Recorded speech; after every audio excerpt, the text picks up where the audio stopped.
You know, it's pretty tough to come up with something original when you've never seen it before. But what about those creepy mythical creatures then? Werewolves, vampires, or let's say, cyclopses? Don't worry, cyclops as we picture them never actually roamed the earth, as far as I know. But their creation definitely had some real-world inspiration. Turns out, ancient tales of these one-eyed giants might have been stirred up by a certain animal: dwarf elephants. Let's rewind to the Pleistocene era. It's where the inspiration for Cyclops lies. When sea levels were lower, animals could waltz from one island to another. Elephants and mammoths were just chilling together. But then the Ice Age ended, and ice melted, and bam! Those land bridges were underwater, leaving some animals stranded. With food running low, smaller elephants had the best chance at survival, leading to dwarf versions that were just about 3 feet tall at the shoulder. Now, here's where it gets interesting. When those little elephants passed away, they left behind skeletons that might have looked like a giant with a single eye. The trunk, which is soft and doesn't fossilize well, was gone. And without tusks, the skulls could totally resemble something out of a monster mash. Yikes! So when the Greeks showed up and stumbled upon these skulls, they could have thought they had stumbled upon massive creatures with a single eye. And poof! The legend of the Cyclops was born. Remember that cute cartoon about a mermaid? Well, sorry to break your pink glasses, but the true story didn't end happily. The Little Mermaid and Eric did not tie the knot. In Hans Christian Andersen's original fairy tale, the Little Mermaid is faced with the choice to slay the prince. However, when it's time to act, she discovers that she is unable to harm him. Instead, she chooses to sacrifice herself to save him, ultimately turning into sea foam. Right, but where does the mermaid character come from? Hans Christian Andersen wasn't the first to dream up mermaids. Long ago, people thought the ocean was full of all kinds of mythical beings, like krakens and sea serpents, adding a bit of mystery to the waters. The earliest known half-fish, half-human character is Wanus, a Babylonian deity from the 4th century BCE who swam ashore by day and returned to the sea at night. Similarly, ancient Greek sirens, initially depicted as birdwomen, lured sailors to their demise in Homer's Odyssey. Over time, they've turned into the fish-tailed mermaids we know today, with the word siren now often meaning mermaid in several languages. Traditionally, they're wicked. Sure, mermaids are just make-believe, but their stories can grab people's imagination. Like Christopher Columbus. When he sailed in 1492, he swore he saw a mermaid. Spoiler alert, it was actually a manatee, which is basically the original sea cow. And they're not even that much of fish, they're closer relatives to elephants. Now, it might seem strange to mix up a lazy sea creature with a gorgeous half-fish lady, but it's not just Columbus who made that mistake. That's why manatees and their cousins, dugongs, are grouped together in Sirenia. In Japanese folklore, certain animals are attributed with supernatural qualities believed to affect human affairs. These entities fall under the category of yokai, specifically known as henge or shapeshifters. The most notable among these creatures are the cunning fox spirits called kitsune and the tanuki. Let's tackle this one step at a time. If you Google tanuki, you'll get a bunch of adorable pics in Google Images. The reason for that is simple. It is indeed tanuki in Japanese, but in English, we should say Japanese raccoon dog if we want to refer to an actual animal. However, the word tanuki can have two meanings, both an actual animal and its folklore namesake. The mythical version, called bake tanuki, pops up in stories and legends all over Japan, while tanuki are real animals.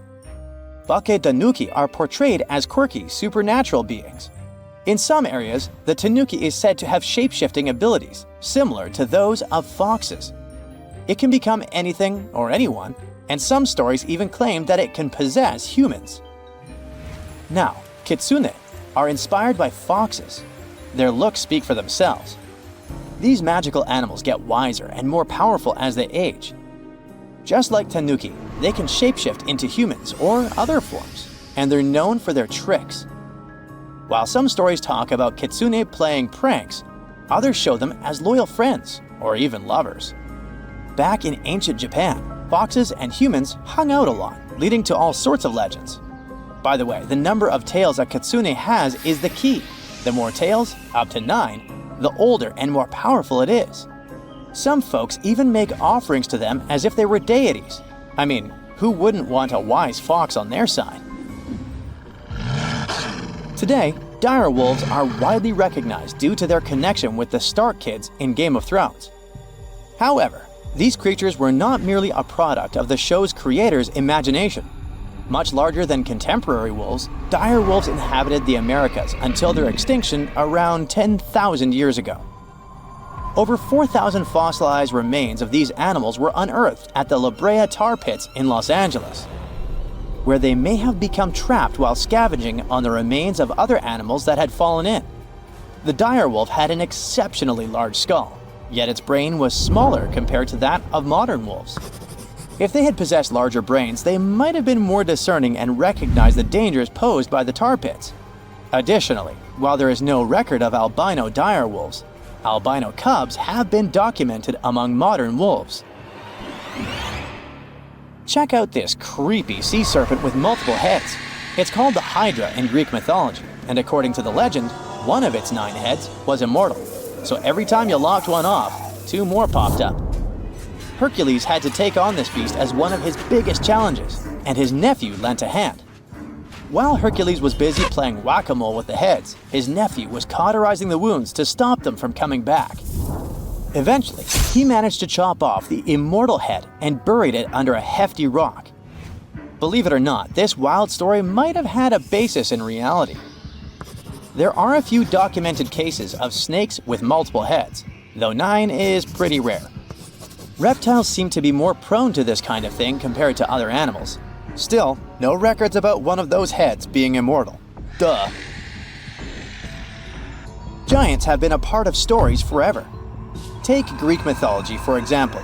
There's the Gigantis, a wild crew of 100 giants that sprang from Gaia after she had had a rough breakup with Uranus. Not exactly a fairy tale, right?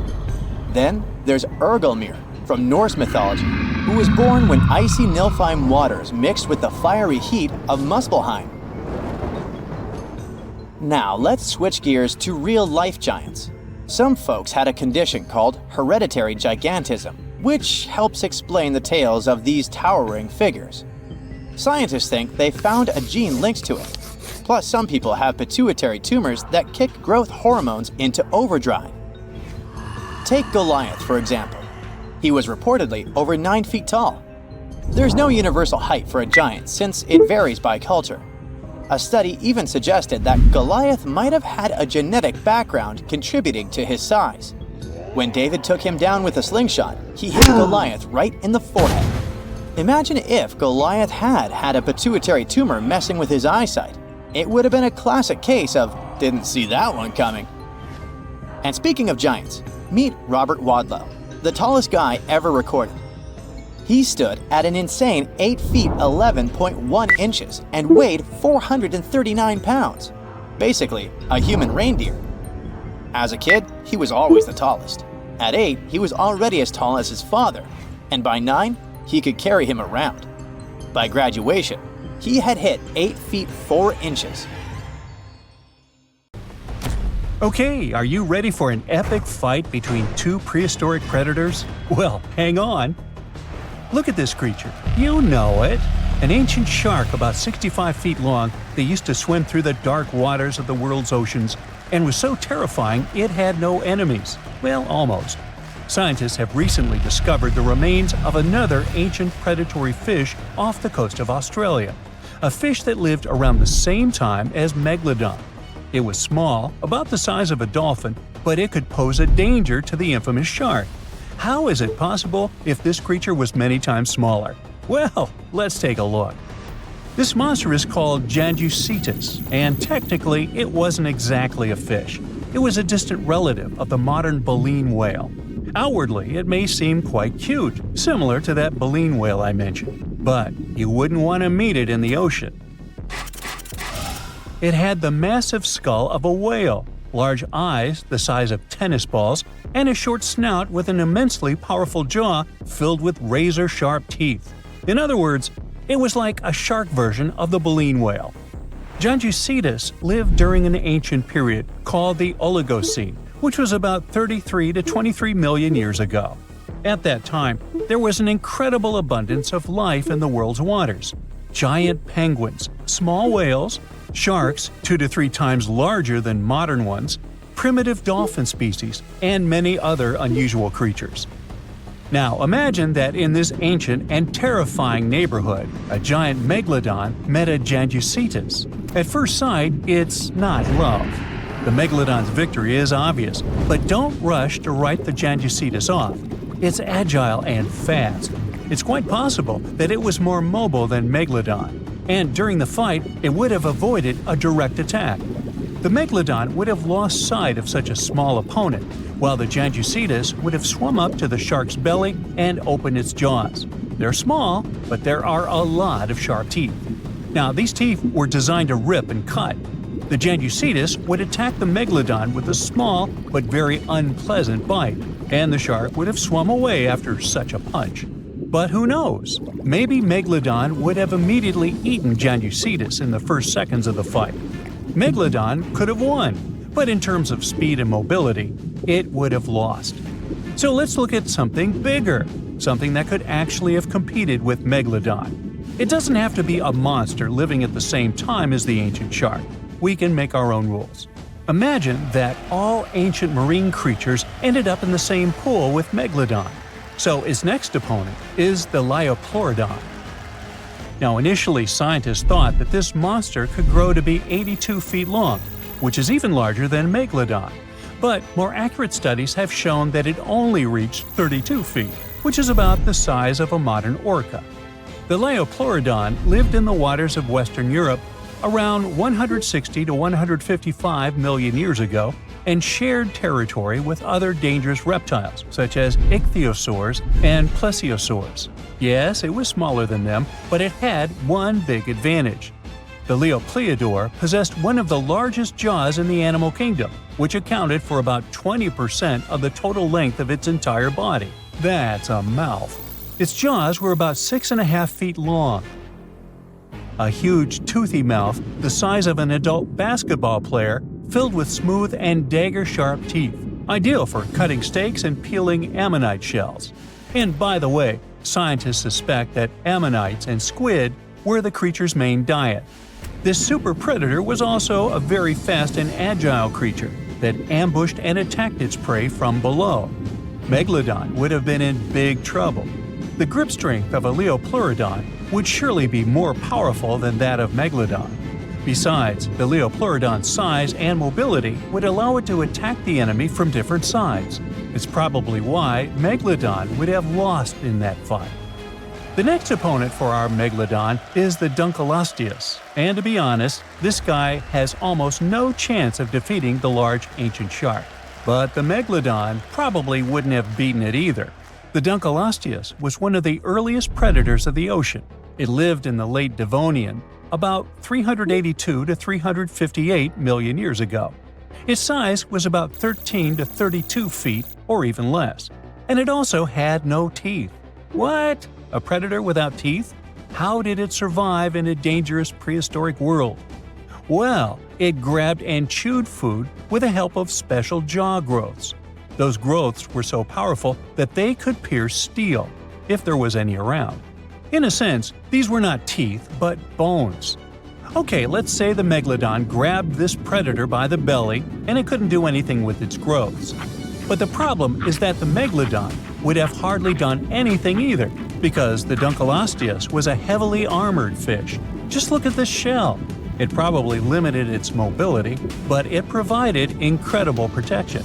This monster felt like a big stone in the teeth of the Megalodon. It's unlikely that the Megalodon would have wanted to chew this stone. It would have spit it out, and both predators would have gone about their business. We've got a draw here. And now, the final match. Here's the next opponent. You see anything? Is this enemy invisible? What's happening? Ah, there it is. Meet the Tullimonstrum. It's a tiny ancient monster just 11 inches long. Huh? What can it do to a giant shark? Next to the Megalodon, the Tullimonstrum is like a box of matches compared to a human. But if the Megalodon had had a developed brain, like people do, it would have been very scared of this creature and would have immediately swum away. Many people scream and run away in fear when they see a creepy insect crawling or flying, or when a mouse runs across the floor. Some of us jump on the couch in horror. Not all of us, but some. The Megalodon would have jumped out of the water like a dolphin if the Tullimonstrum had charged at it. Just check it out. It looks like an underwater bike with a long trunk with a jaw at the end. And these handlebars, where you would put your hands to control your bike, are the eyes. It's like the eyes of a hammerhead fish, only thinner and longer. The body of a squid, cuttlefish fins, snail eyes, and a toothed proboscis. This is a horror movie character. Scientists say it probably hunted jellyfish, small fish, and shrimp. And it didn't chew the food, it licked it like ice cream. Obviously, it's not an opponent for the Megalodon, but it's still a creepy monster. Well, what would have happened had it really started a fight with the Megalodon? It would have been difficult for the ancient shark to find it. It would have been unlikely to catch this tiny monster in the mouth, and the Tullimonstrum wouldn't have been able to do anything to the Megalodon either. However, I can think of one strategy. The creepy creature had a long trunk. What if it had just swum under the Megalodon's fin and started licking it? If the shark had felt the tickles, then it would probably have worked. But most likely, they wouldn't have fought each other. It seems like they would have made perfect friends. The Tullimonstrum lived about 300 million years ago in shallow seas and estuaries that covered the territory of the U.S. When scientists discovered this creature in 1955, they were shocked because no one had any idea what it was. Experts compared it to worms, tunicates, conodonts, mollusks, and vertebrates. And do you know who it really was? Well, scientists still have no idea. They can't determine its place on the tree of evolution. Perhaps this is some new branch, and its descendants simply haven't survived to this day. The Megalodon was one of the most dangerous predators on Earth. But now we know that other equally scary monsters lived in the oceans. But what if the Megalodon lived today? Who could have defeated him? A blue whale who would be even bigger than this ancient shark. But the blue whale seems to be a kind animal. It wouldn't fight. How about the Kraken? The Kraken versus the Megalodon? Well, let's save this fight for another video. Something exciting and kinda unexpected popped out among the rocks of the Ica Valley in Peru. The bones of a really old whale that lived almost 40 million years ago. At first, no one was really impressed because the bones they found were big and weirdly shaped, so people just thought they were looking at giant boulders. I mean, that's cool too, but things got way better when they realized those were the remains of a very large ancient animal that roamed along the coast of ancient Peru. Plus, it was probably the heaviest creature that ever lived. Sorry, blue whale, I know you worked hard to get to the top. The length of over 100 feet and weight of more than 200 tons brought you the status of the biggest animal on our planet. But it seems you've held the title long enough. Time to hand it over to our next candidate, and that one's really gigantic. This ocean beast was probably shorter than the blue whale, but heavier, with a weight that could be between 93 tons and 370 tons. If it's closer to the higher number, it'll make Prehistoric the biggest animal ever known to have lived on Earth. And it seems its weight was the result of having extremely thick, dense bones. You can see such bones today in manatees or some other early whales. Dense bones are a great tool for such marine mammals. This feature makes them heavy and allows them to stay submerged most of the time. But at the same time, if their body was too heavy, they would end up sinking all the time, and they would waste too much energy to move back up to the surface. So, to avoid sinking, marine mammals need to have enough lighter tissues, like muscles and fat, to help them float in the water without using too much energy. Now, scientists didn't have the whole skeleton, which makes it hard to tell how big the animal was. but they used the ratio of the heavy bones to the lighter tissues in other marine mammals to estimate the overall weight of this giant ancient whale. Experts found these fossils about 13 years ago and spent the next decade freeing the whale from the rock. Its anatomy and age showed this whale was a cousin of Basilosaurus, a whale that had a long snout full of sharp teeth, and a sleek body similar to that of an eel. Even if Pericetus wasn't bigger than the blue whale, it was still a giant that ruled the ocean depths.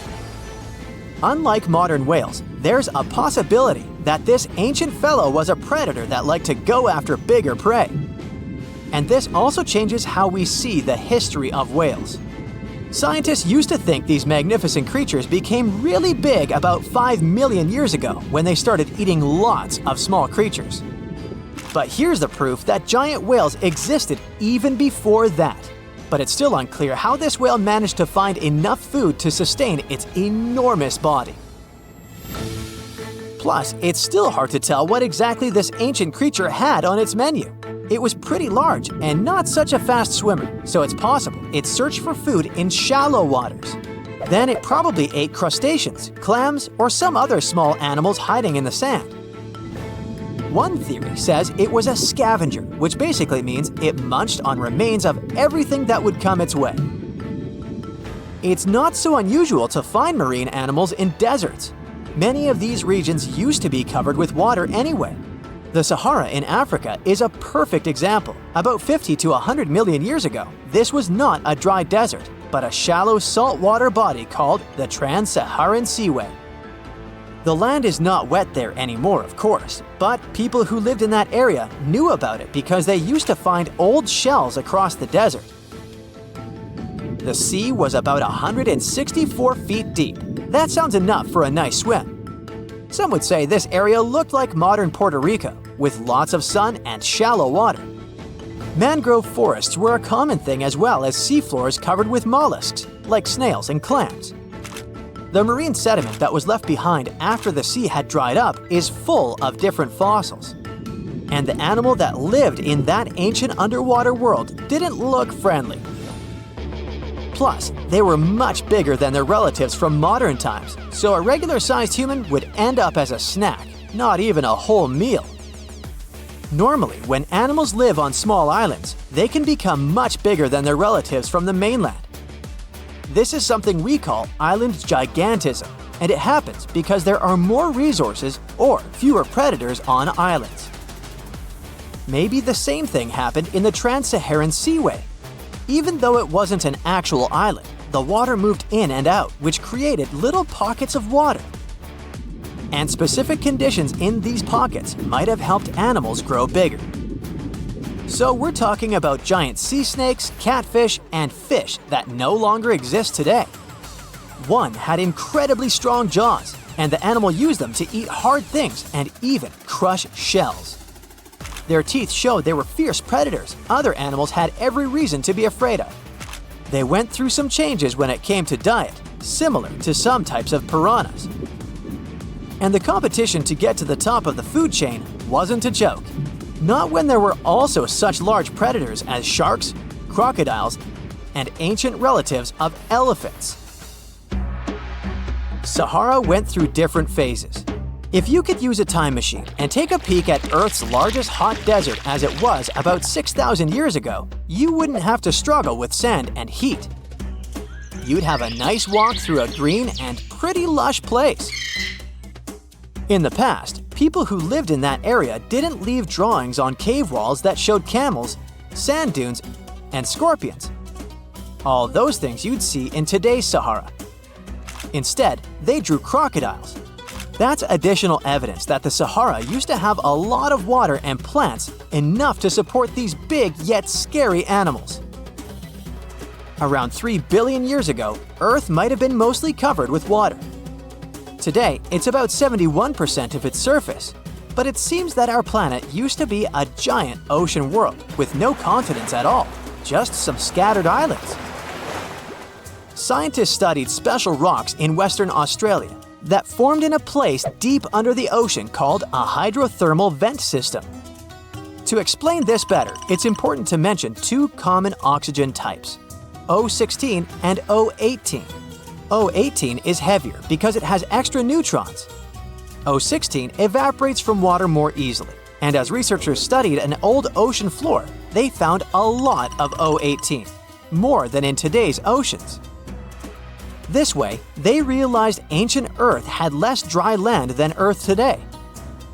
Australia is a good spot to conduct these studies because a long time ago, it also used to be a beautiful place with large animals and lush rainforests. But as time went by, the land became drier and Australia had more deserts formed, such as the Great Victoria Desert. Rainforest remained only on the edges of the continent. What happens with deserts across the globe is called desertification. That's when land that used to be good for growing things turns into a desert or something similar. Our planet changes over time, together with its climate. But desertification also happens because of human activities, like mining, farming, and building cities. And when land turns into a desert, it's a problem because it can't support people and animals anymore. Food doesn't grow there.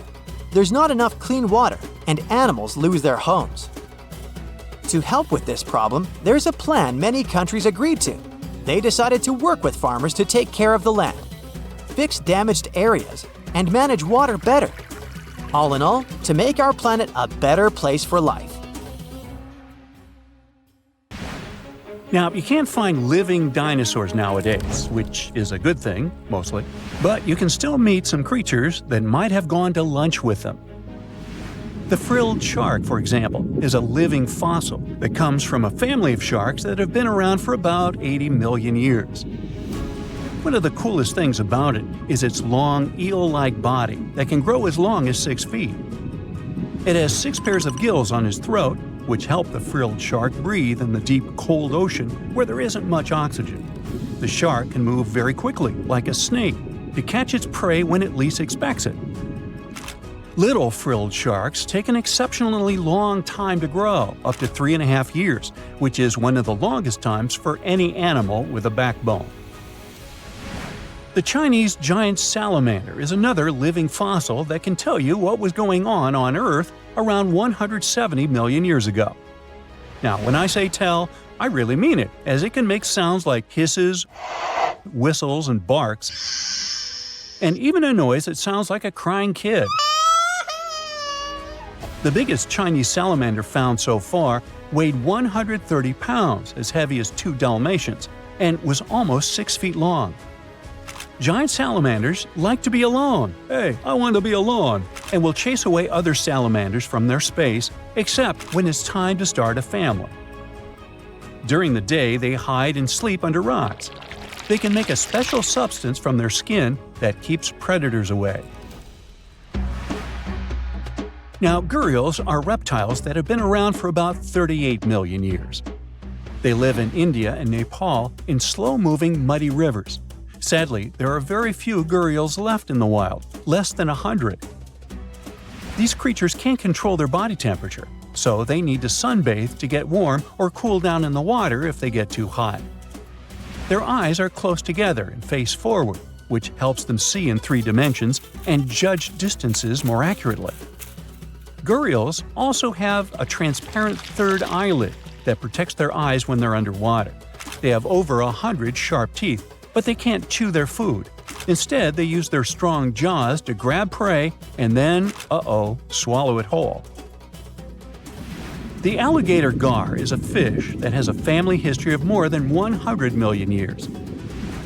It still has some cool features from ancient times, like being able to breathe both air and water.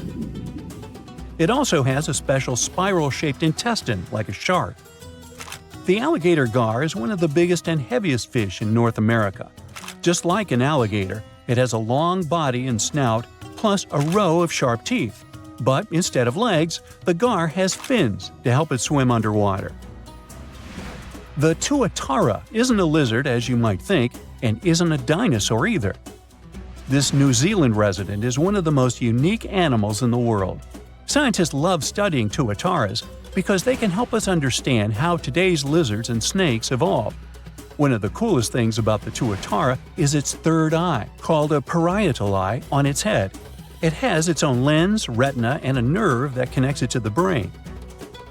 Scientists think it might help the tuatara know when it's light or dark outside and absorb sunlight to make vitamin D or help them keep their body temperature exactly right. Tuataras can live an extraordinarily long time, up to 100 years. Cassowaries are the youngsters on our list, as they've been around for only 60 million years. They have some things in common with dinosaurs, like their three-toed feet and how they breathe. Cassowaries love to eat fruit, lots and lots of fruit. This love of fruit helps the rainforest because when cassowaries eat the fruit, their bodies don't harm the seeds inside. As they move around the forest, they spread these seeds, you can guess how, with their own natural fertilizer, helping new plants grow. Cassowaries are big birds, about 6 feet tall and weigh over 100 pounds. They have a special claw on each foot that is 5 inches long, and they can use it to kick real fast. If they feel threatened, they can charge, kick, and even jump on someone. They can also leap up to 5 feet in the air. So, the best thing to do is stay far, far away from where they live. The order Notostraca is a group of crustaceans that you may know as tadpole shrimp or shield shrimps. These animals have been around for about 360 million years. They have a wide, flat shell that covers their head, and they have a pair of eyes on top. These creatures can be found all over the world in different kinds of water, like freshwater, brackish water, and even salty pools. They can also look different depending on where they live. Notostracans aren't picky eaters and can snack on pretty much anything, from plants to small animals and other shrimps. Some of them are considered pests in places like California rice paddies because they stir up the mud, which blocks sunlight from reaching the young rice plants. Sturgeons are some of the largest fish species on the planet. They live only in the cool waters of the northern hemisphere and never travel below the equator. Even though they are huge, sturgeons don't have teeth. They eat by sucking food off the bottom of rivers, gulfs, lakes, and oceans. Scientists believe that sturgeons came from a group of fish that first appeared around 419 million years ago, long before dinosaurs even existed. Their ancestors survived a big extinction event that wiped out 90% of all species and went on to become the largest fish in many rivers in North America and Eurasia. Sturgeons can live up to 100 years old or even older. Female sturgeons can lay up to 3 million eggs at a time, but not all of the eggs eventually turn into real fish. Our next hero, the Pacific lamprey, has successfully lived through at least 4 mass extinctions. Its ancient ancestors evolved over 450 million years ago. These creatures have cartilage instead of bones and a third eye, which is a special light-sensing organ on top of their heads. Instead of a regular jaw, they have a mouth surrounded by teeth. They latch onto prey and sup up body fluids like real underwater vampires. And although he wasn't living underwater, the story goes that King Henry I of England might have lost his life because of a lamprey. The English monarch loved this fish so much that he defied doctors' orders to stop eating its flesh. He got sick every time he'd have it, but the lack of bones and the unusual taste made the royal fall in love with it. As a result, he got some scary symptoms from eating lamprey and eventually passed away. Can you say clueless? The elephant fish, also called the Australian ghost shark, has been on Earth for around 400 million years. Even though they're related to sharks, they aren't actually sharks. Instead of bones, their bodies are made entirely of cartilage. These fish have a special shiny tissue in their eyes that can make their eyes look like they change color from yellow to green. Elephant fish can be pretty tough and will fight back if they feel threatened. They like to be alone and usually don't hang out with other fish. Horseshoe crabs also deserve the title of survival champs, as they've been around even before dinosaurs, since 450 million years ago. 4 species are still roaming the ocean from Maine all the way to Mexico. Horseshoe crabs are more like spiders than ticks than they are like real crabs. They have 9 eyes, plus extra light sensors near their tails so they can see really well. They breathe underwater using flap-like gills near their belly, and sometimes they use these gills to swim upside down. Every spring, when the tide is high, these creatures come up to the beach at night to mate and lay their eggs, and you can see hundreds of thousands of them. Today, I'm going to tell you about creatures that had unique features which allowed them to grow to incredible sizes. They were some of the most impressive animals to have ever existed on our planet. The Argentinosaurus is a genus of sauropod dinosaurs that lived approximately 97 million years ago in what is now South America. Scientists think it was one of the largest land animals ever, with a length of up to 100 feet and a weight of up to 100 tons. A farmer stumbled upon a giant leg bone while tending his cattle. That's how he discovered the first fossils of the Argentinosaurus in Argentina in 1987. Further excavations uncovered more bones, revealing a massive dinosaur that would have dwarfed most other animals of its time. The Spinosaurus, meaning spine lizard, is a genus of theropod dinosaur that lived around 97 million years ago in what is now North Africa. It is believed to be one of the largest carnivorous dinosaurs to ever exist, with a length of up to 60 feet and a weight of up to 23 tons. The Spinosaurus is known for its distinctive elongated sail-like structure on its back. It was likely used for thermoregulation. It also had long crocodile-like jaws that were lined with sharp teeth. This allowed the creature to catch and eat large prey, such as fish, crocodiles, and other dinosaurs. The first fossils of the Spinosaurus were discovered in Egypt in 1912. The sperm whale, Physeter macrocephalus, is a species of toothed whale that is the largest toothed predator on Earth. It also has the largest brain of any animal species. It is found in oceans all over the world and can dive to depths of up to 7,000 feet in search of food. You can easily recognize sperm whales by their massive, block-shaped heads, which can measure up to 1/3 of their total body length.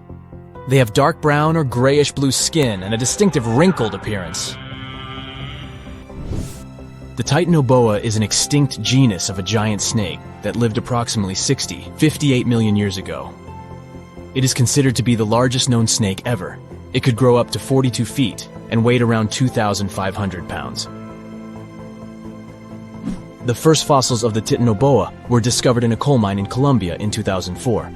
This discovery meant a lot because it provided insights into the size and behavior of snakes during the Paleocene era, as well as the overall climate and ecosystem of the time. The blue whale, Balænoptera musculus, is the largest animal on Earth, measuring up to 100 feet in length and weighing as much as 200 tons. These marine mammals are found in oceans all over the world and can live up to 90 years. Blue whales have a long, streamlined body that is usually blue-gray in color with mottled patterns. They have a small dorsal fin and 2 pectoral fins that are about 1/3 the length of their body. Blue whales feed on tiny shrimp-like creatures called krill, and they eat a lot. A single adult blue whale can eat up to 8,000 pounds of krill in a day. The Leadsichthus is an extinct genus of large, bony fish that lived during the Jurassic period, approximately 155 million years ago. It is believed to be one of the largest fish that have ever lived. Some estimates suggest that it could grow up to 55 feet in length. The first fossils of Leadsichthus were discovered in England in the 19th century, and more recent discoveries have been made in other parts of Europe, South America, and Africa. Despite its enormous size, the Leadsichthus was a filter feeder, similar to modern-day whale sharks, and likely fed on plankton and other small organisms. The creature did it by simply swimming with its enormous mouth open, filtering water through its gills.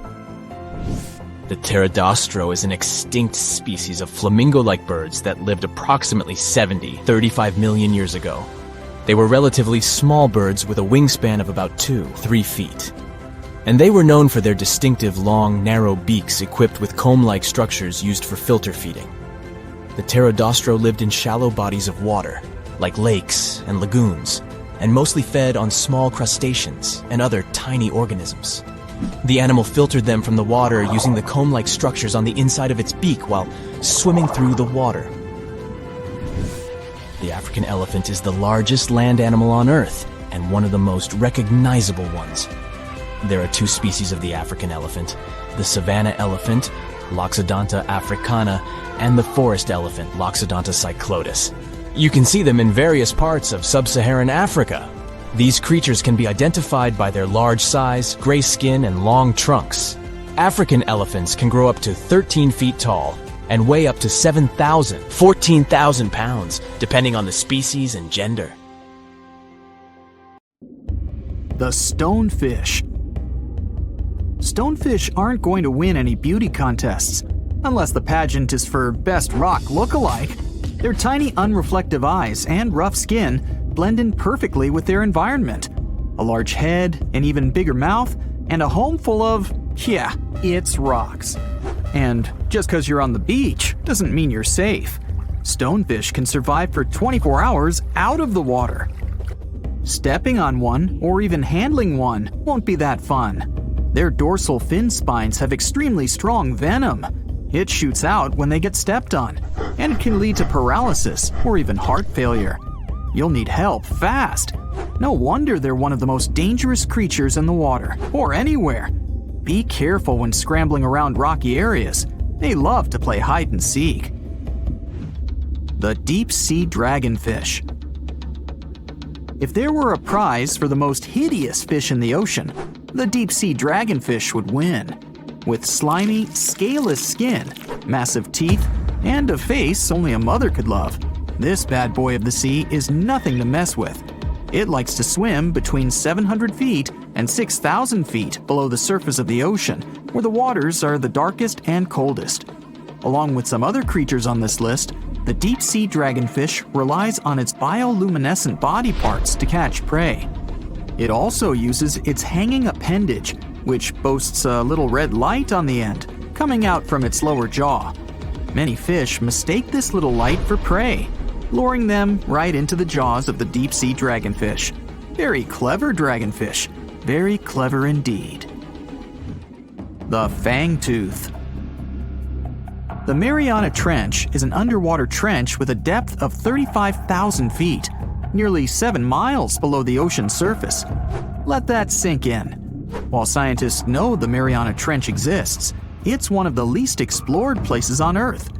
It's also the deepest area of Earth's oceans. And although many creatures down there probably haven't even been seen by humans yet, scientists have had the creepy pleasure of getting to know the fangtooth. The fangtooth fish shamelessly lives up to its name. Just look at that thing. The fangtooth is carnivorous and feeds on just about anything it can find that gets caught in its sharp-toothed mouth. These fish rely on their contact chemoreception to find prey. In other words, they can sense chemical residue that comes off of other living organisms in the deep sea. This is because they don't have any light-producing cells on their bodies, unlike many other deep-sea fish.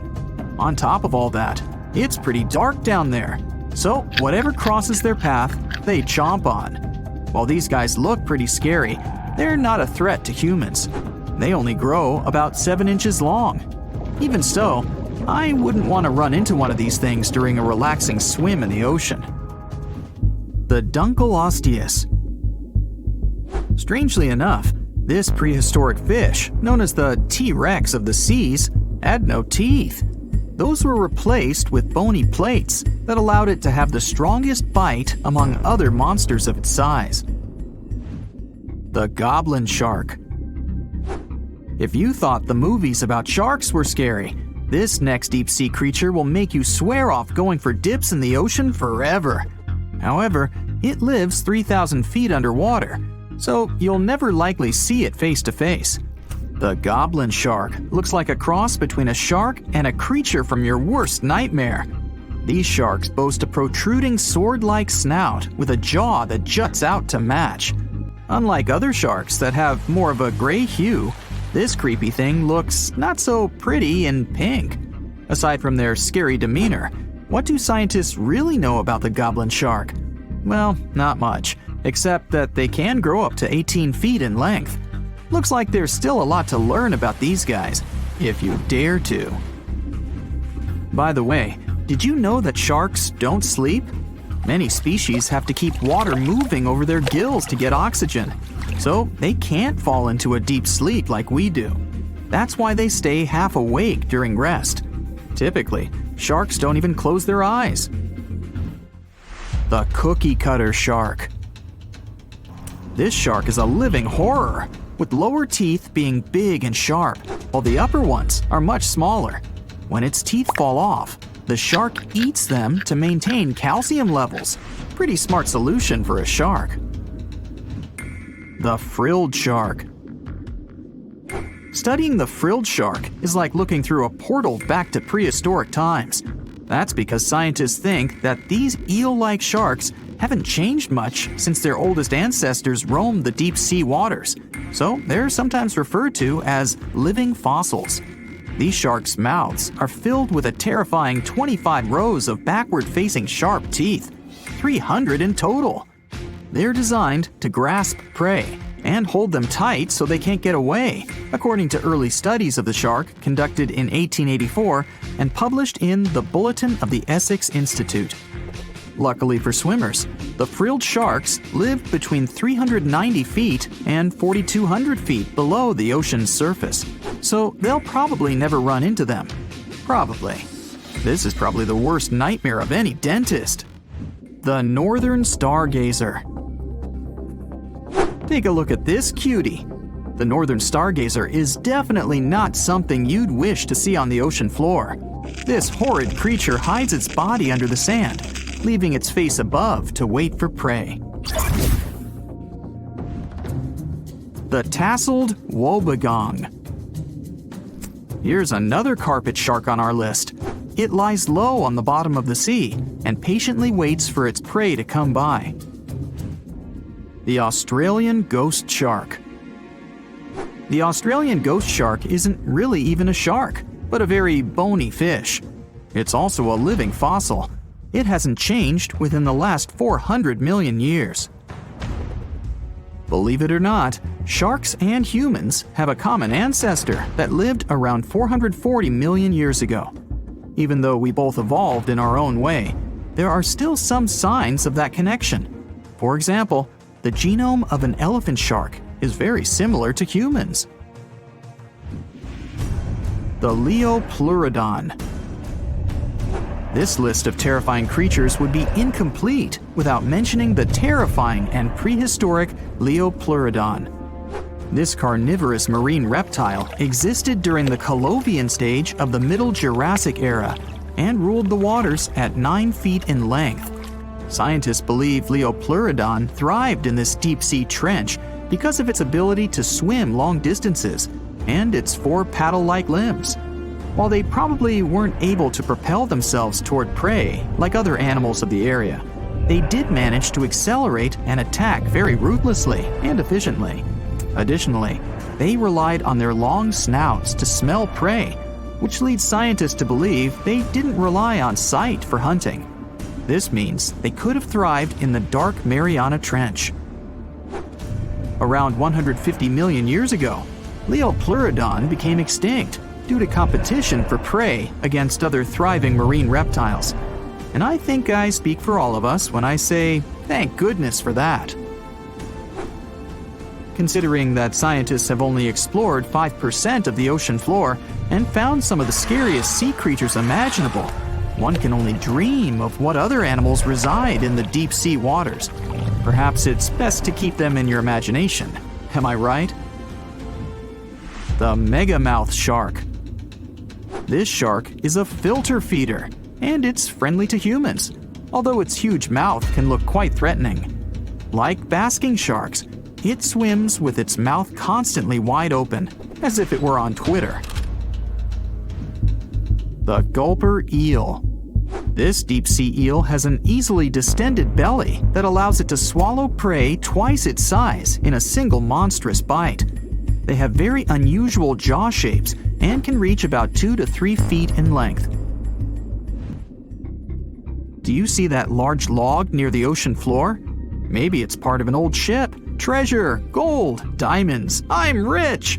Well, as you get closer, you notice something. It's swimming. It's not a shark or a dolphin. It's a saltwater crocodile. Now, don't panic. If you bump into one of these reptiles in the sea, it's unlikely it'll think of you as food. Crocodiles have a special valve in their throat that stops them from drowning underwater. But that doesn't mean they can't bite. Usually, they're heading to a nearby island, and the quickest way there is to body surf. They can't really take the ferry, you know. Watching one from a distance should be okay. Just don't swim to shore right away. They love to ambush their lunch in shallow water. If there's one time I'd want to see a great white shark, it's when I'm diving with crocodiles. They'll gladly take a crocodile-sized nibble, given the right motivation. It looks like a prehistoric creature that came from the time of dinosaurs. This scary beast is called the basking shark. It can grow up to 39 feet. People have only reported 3 of them in the past 160 years. The last sighting was in 2015, and before that, about 80 years ago. These sharks sometimes rise to the surface to filter out small animals, such as shrimps and other small crustaceans, when they want to have a nice, tasty seafood dinner. But when there isn't enough grub at the surface, they go down to the depths of almost 3,300 feet, where they tend to stay for months, which is something researchers discovered using satellite tags. Tag, you're it! Now, basking sharks like to spend their time in more temperate waters, but they can migrate long distances. They live across the globe, but in warm tropical or subtropical areas, they won't go near the surface because they're not fans of high temperatures. The lion's mane jellyfish is not that rare, but it's fascinating how large it is. It's the biggest among jellyfish species and the longest animal. Its total length can reach 120 feet. That's approximately 23 feet more than the longest blue whale scientists know about. The jellyfish has around 70 to 150 tentacles, and they all contain huge amounts of neurotoxins that can seriously harm you if you come in contact with the animal. But people don't usually come across this type of jellyfish because it rarely lives near the coast, preferring the open ocean. Generally, you can find the lion's mane jellyfish no deeper than 65 feet below the surface, where it dines on small fishes, zooplankton, and some other types of jellyfish. It uses its tentacles to catch its value male. Hey, you want fries with that? The giant phantom jelly comes out of the darkness and depths of the ocean's midnight zone. Its sun hat-shaped bell reaches over 3 feet across. This bell trails 4 ribbon-like mouth arms that can be up to 33 feet long. This quite rare creature uses its mouth arms to catch unfortunate animals swimming around and not knowing what's coming for them. Giant phantom jelly propels itself through the water with periodic pulses coming from its orange head. It glows faintly and mysteriously in the pitch-black depths. It lives across the globe in all the oceans except for the Arctic. I'm guessing it's too cold. Because of its odd shape, people often call the oarfish the dragonfish or sea serpent. It's about 26 feet long, which makes it the longest bony fish we know about, and lives at depths of 3,300 feet. Oarfish spend most of their time in the deep, dark parts of the open ocean in tropical and subtropical areas. They almost never come to the surface, unless, invited. It's a ribbon-shaped and shiny silver creature with a long red dorsal fin and red oar-like pelvic fins. Its body has no scales and is very thin. The fish can grow to a length of about 30 feet and weigh 660 pounds. Oarfish have really big eyes that help them see better in their dark, scary surroundings. The frilled shark is definitely one of the gnarliest-looking marine animals out there. If you saw it somewhere, you'd probably think you went back to the age of dinosaurs. Yup, the frilled shark is a prehistoric creature because its roots go back 80 million years.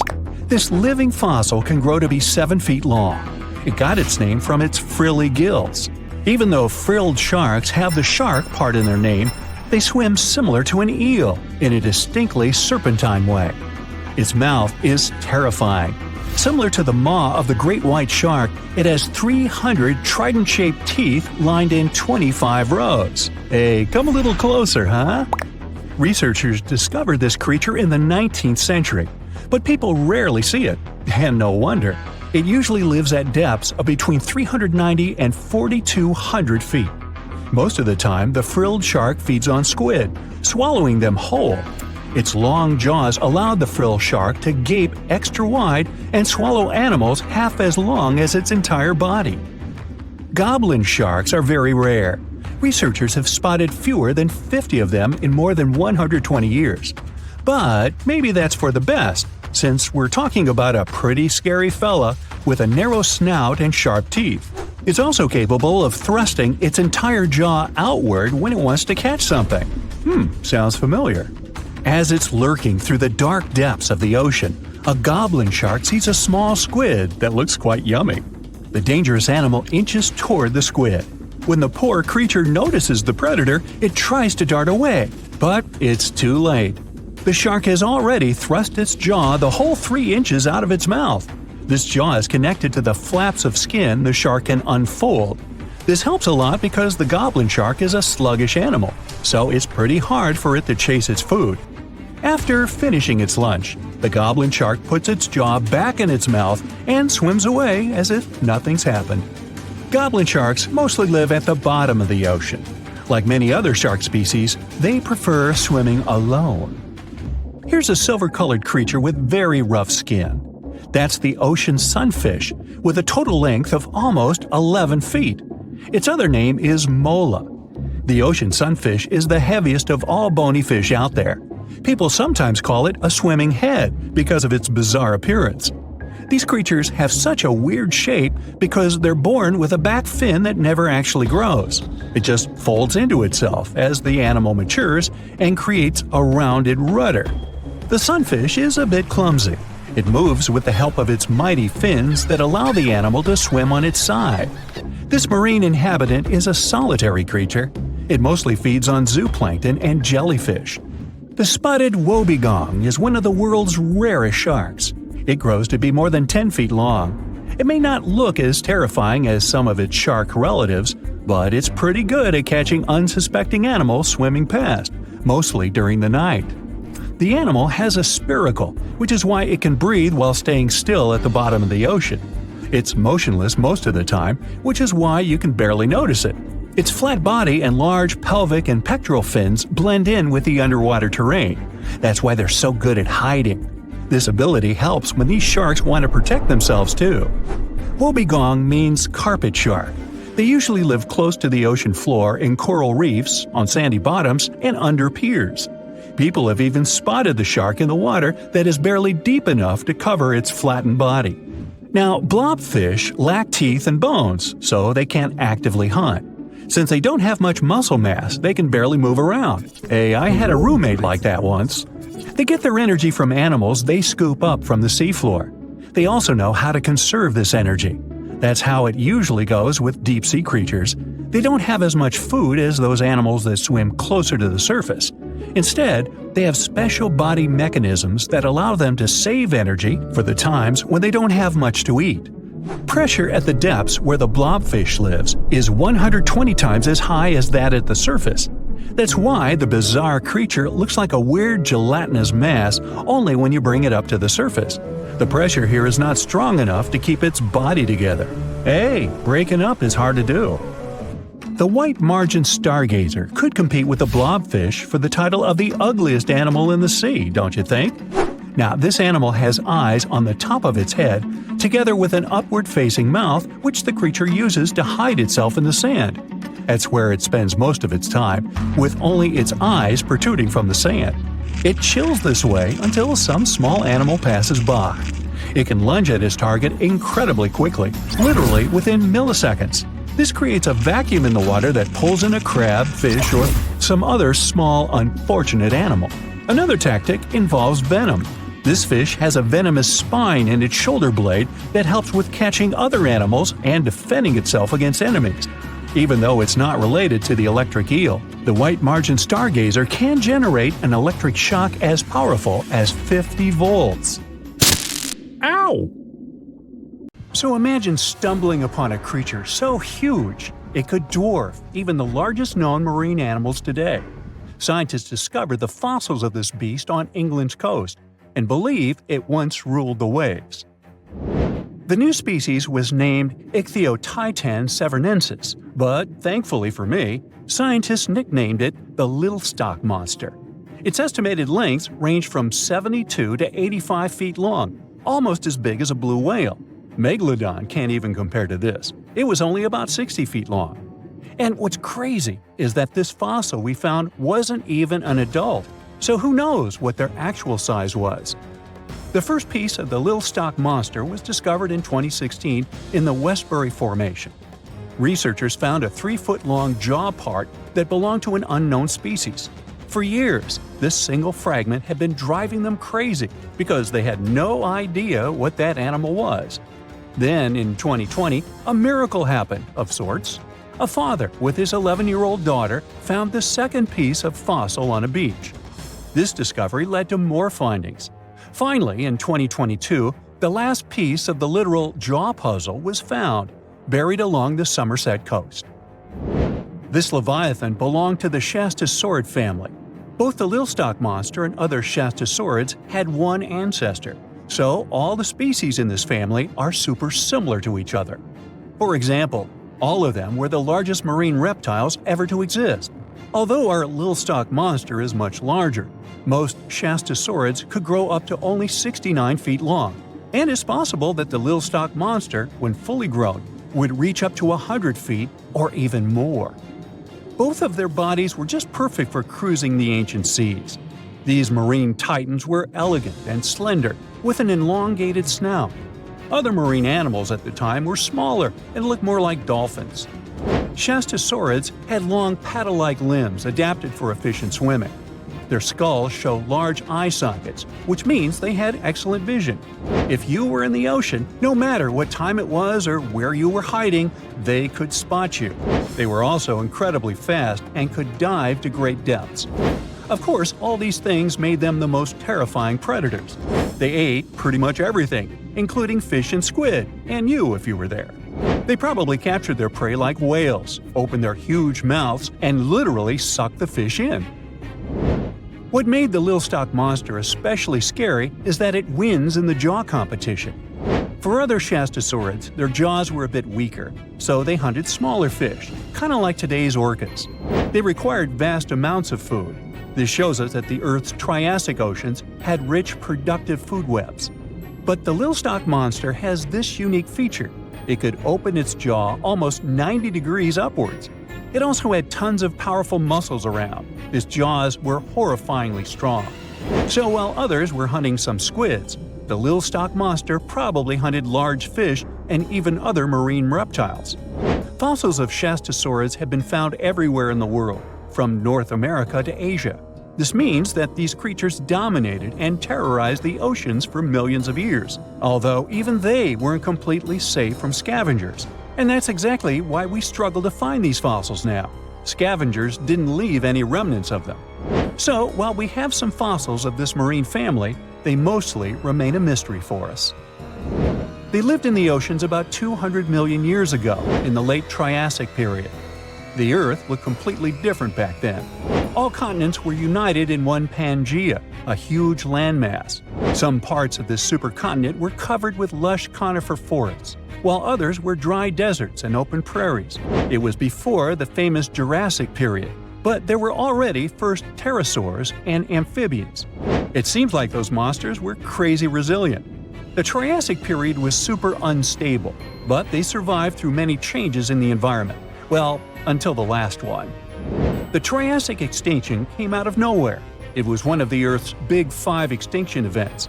It wiped out almost all species on the planet, including these leviathans. It's still not clear what happened exactly, but it looks like there was a huge tectonic activity. Volcanoes in the oceans were going crazy back then. These massive volcanic eruptions have probably altered the climate and ocean chemistry, leading to the extinction of many species.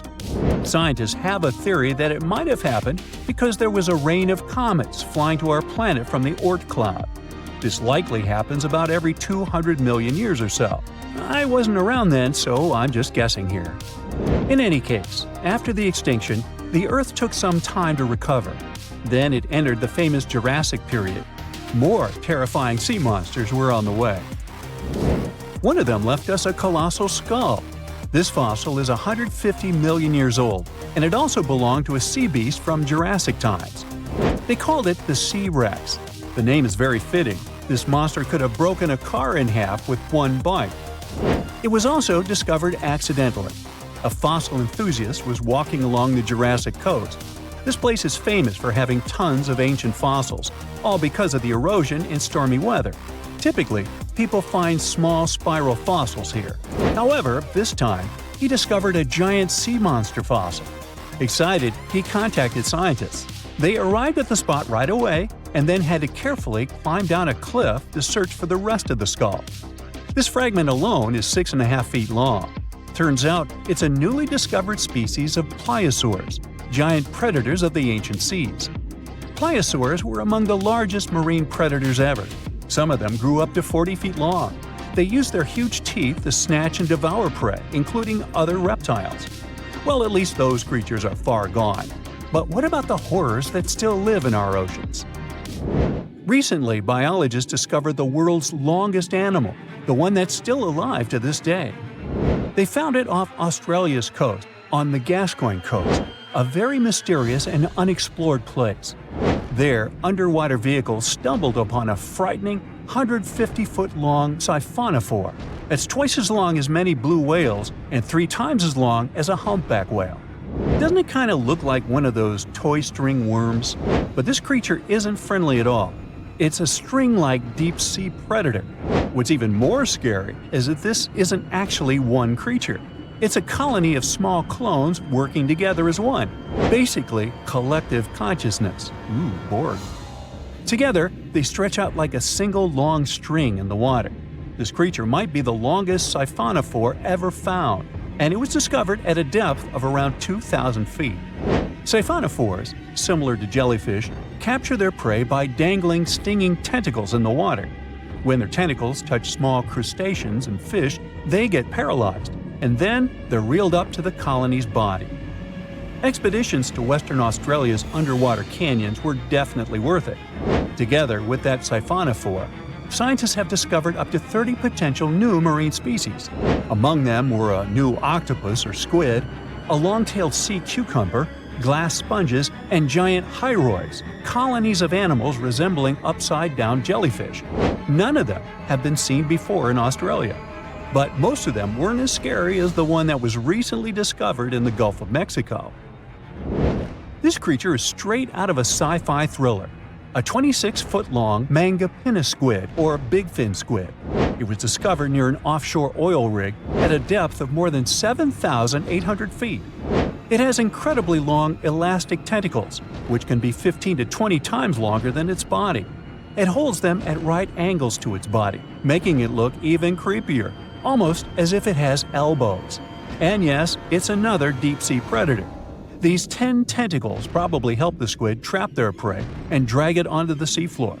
We barely know anything about this extraterrestrial-looking creature because they're very hard to find and study. And if you think their tentacles are awful, just check out these creatures with 20 arms. This thing looks like a facehugger. This new species is lurking in the frozen depths of Antarctica. Experts were searching for cryptic sea animals known as Promachocrinus, or Antarctic feather stars. They're kind of similar to starfish and sea cucumbers, but have an otherworldly appearance and can live up to 6,500 feet below the surface. It's called the Antarctic strawberry feather star. Despite its pretty name, its appearance is anything but cute. It has a bizarre strawberry-like body from which 20 spindly arms branch off. Its coloring ranges from purple to dark reddish, and the arms all have different lengths and thickness. Ooh. Who knows how many more of such scary creatures we'll discover in the future? So, a mysterious discovery was made deep in the Red Sea, the so-called death pools. Woo, that's scary. In 2020, researchers embarked on a dive into the Red Sea. The mission spot was in the Gulf of Aqaba, between Saudi Arabia and Egypt. Near the end of their expedition, as they ventured deeper into the darkening waters, they noticed some strange seaweed floating above the seafloor. They decided to use a remotely operated vehicle and investigate it. Suddenly, they discovered these strange, motionless lakes of water within the sea. These are called brine pools. They're basically pockets of salty water deep on the ocean floor. And when I say salty, I mean it. Sometimes they're up to 8 times saltier than the ocean water itself. Mysteriously, they don't mix well with the surroundings. They formed millions of years ago, sometime during the Miocene epoch, back when weird creatures roamed the earth, like me, and deeply buried mineral deposits dissolved into the water. The largest pool spans about 170,000 square feet. Meanwhile, 3 smaller ones are under 107 square feet each. At first, this discovery didn't seem that scary. But here's why they're so horrifying. Not only are they disgustingly salty, they also lack oxygen. Now hold on a sec, isn't that normal for something that's underwater? Well, it turns out the Earth's waters are full of oxygen, and at least half of this element on our planet comes from the oceans. Just like plants on land, marine plants such as phytoplankton, seaweed, and algae munch on sunlight and produce oxygen through photosynthesis. They release lots of it into the surroundings. Marine life then eats half of it, so only about a quarter of the oxygen that we breathe actually comes from the oceans. Just like us, sea creatures need this element to survive. Without it, they can't breathe and support their metabolism to live. That's why these pools are super dangerous for most of them. It's like a puddle of thick syrup for bugs. When they get in, the poor things immediately suffocate and pass away.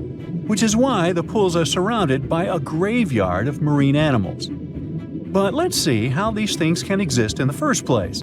Have you ever tried making ice cubes from salty water? Spoiler, it's pretty hard.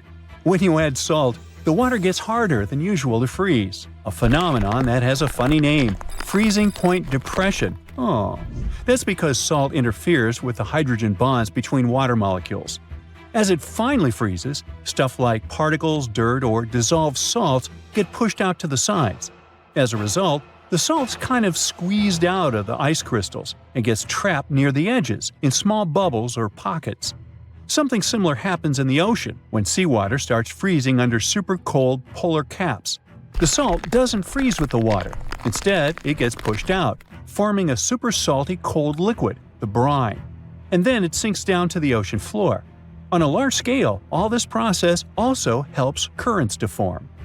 Despite being so dangerous, the pools are still full of microbial life, because microbes couldn't care less, they'll survive anywhere. There are literally thick mats of them in the brines. There are also some salt-loving creatures, like shrimps and eels, hovering around the pool's edges. They're being super creepy, waiting to catch unsuspecting prey that ventures too close to the toxic death pool. Ew. Well, it sounds icky, I know. But this discovery gives us some fascinating insights into how life might have originated on Earth. We already know from the evolution theory that we came from the ocean, but now scientists think that life might have begun in the deep sea in some super dark, oxygen-free places. These brine pools are like time capsules. They're one of the closest things we've found to the early Earth. They can tell us the planet's history of earthquakes, floods, tsunamis, and more. For example, they have some traces of rainfall that happened over 1,000 years ago. And they can also help us search for life on other water-rich planets.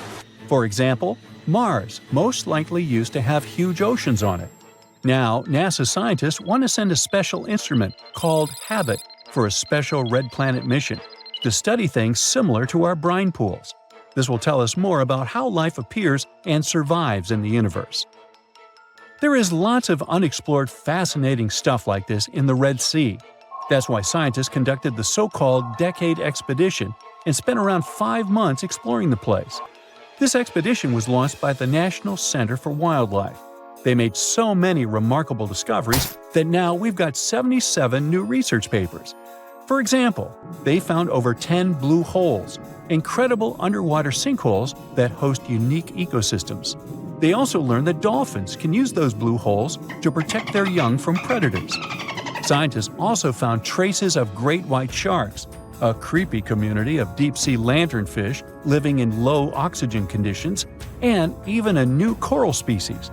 It's the most resilient deep-sea corals that also vibe just fine without oxygen, like microbes we mentioned. Speaking of which, research also showed us some new ancient thermal vents and large blobs of microbial formations near Farasand Island. Now, can you believe that with all that, we only explored 5% of the ocean? It's divided into several layers based on depth. Each layer becomes darker and more isolated from sunlight as we go deeper. The places that no sunlight can reach are terrifying. Now, the fun, cute layer with dolphins and turtles is called the epipelagic or sunlight zone. It's so tiny, but even this layer is about 650 feet deep. Then we have the mesopelagic or twilight zone. It's the layer of mysterious octopus, shark, and other loners which extend to about 3,000 feet down. And then the horrors begin after this one. We encounter the bathypelagic or midnight zone. It extends to 13,000 feet below the surface, about a half of Everest above you. Here we have the famous poor blobfish, squids, and anglerfish. Below it is the abyssal zone. It extends to about 20,000 feet deep.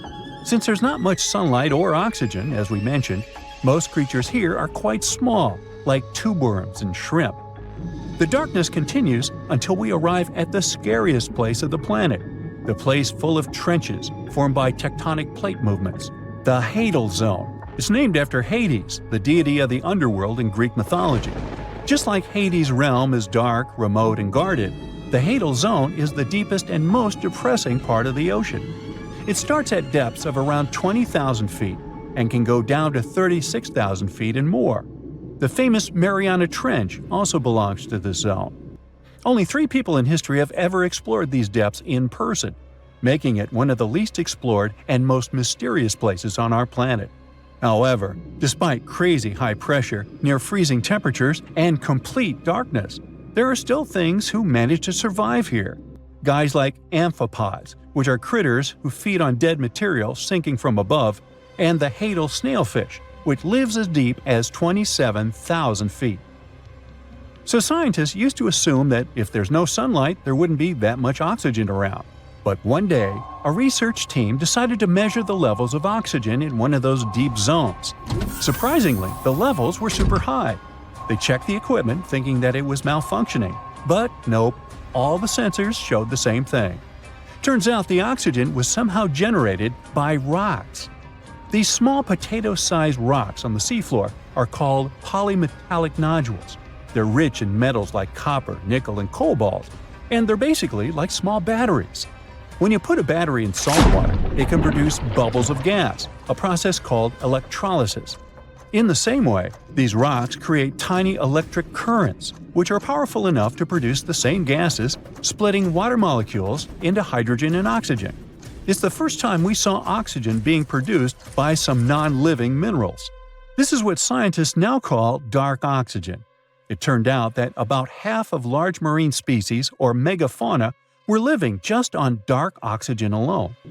All these discoveries are reshaping our understanding of where and how life could evolve. It means that we might be able to find life on other planets or satellites with low oxygen conditions, like Enceladus and Europa, the moons of Jupiter and Saturn, and they have large bodies of frozen water on them. Wow!